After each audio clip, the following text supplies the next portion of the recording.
everybody, Kevin with Guard Defense Solution. I'm here with Justin today.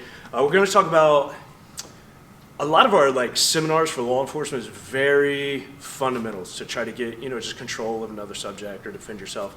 But there's some stuff that we've been operating off with limbs that I really like. Gets a little bit fancy when I try to teach it to really basic concepts to law enforcement. It gets a little snappy, a little fancy. But if you got a little bit more training, you're into jiu-jitsu or wrestling or something like that, I like this option.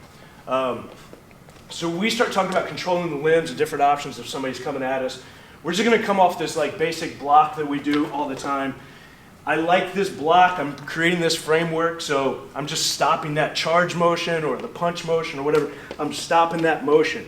I'm good in control here. I got these big bear paws here, and my elbows are creating that framework. So once again, I'm fighting with my skeletal system, not my muscular system. So it's hard for him to break past these bones, right?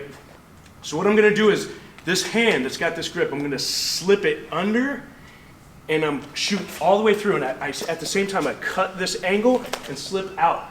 I shoot this nice and high, and I like to get this grip right here. I grip the wrist right here. The other hand slides out to his head, and I start controlling. So I have good control over the distance of him right now. It's hard for him to push back into me. It's hard for him to strike me, and I have good control right here. From here, if I want strikes or whatever I have good control. Again, I lock this in, and my elbow shoots across him, kind of hyperextending his arm. So, my apologies. Kind of hyperextending his arm, which keeps that stretched out, keeps him out of battery. So it's hard for him. Look, when he gets his arm back, that's where he starts getting strong. When we're in here, we're strong. The more I can stretch my opponent out, the weaker I can make him. And then I'm pushing his head that way, so I'm now really getting his body out of alignment. From here, this part gets a little bit fancy, but stick with me. It's not too bad.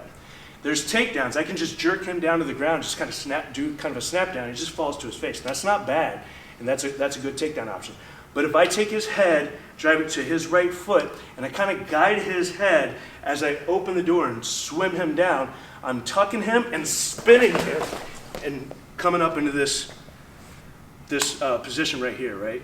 From here, we got lots of options, just handcuffing options. We have Kimura options. I can step over and start doing handcuffing from Kimura. But I really like those options of being able to snap him down and pull him right into that position. So kind of full speed here. I'm here. I slip under, post out, head down, wrap him up. I'm finishing this neat look. I keep him stretched out here, right? So I'm keeping that arm stretched out. So I'm kind of landing in this knee on belly. Again, I have all kinds of handcuffing options from here, Kimura options coming through, but I like that head snap down. Remember, we're fighting with that skeletal system. We're stopping that, using the framework. Slip under, post up, grip it with my neck, here, boom, and post out, keeping the distance. Strikes if I need to.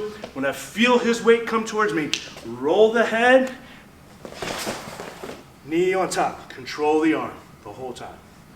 Cool? So, a little bit more than like our fundamentals or basic class, but it's really like if you practice with that and kind of roll through with it, it's not too complex and it's good control the whole time. And there's lots of options from that locked out position. Anything to add? No, it's good. Awesome. So anyway, for more from Guard Defense Solutions, tune into our YouTube channel, follow us on Instagram, Facebook, and check us out on our seminars. We're traveling the country, trying to spread the word. So get at us. Appreciate it. Stay safe.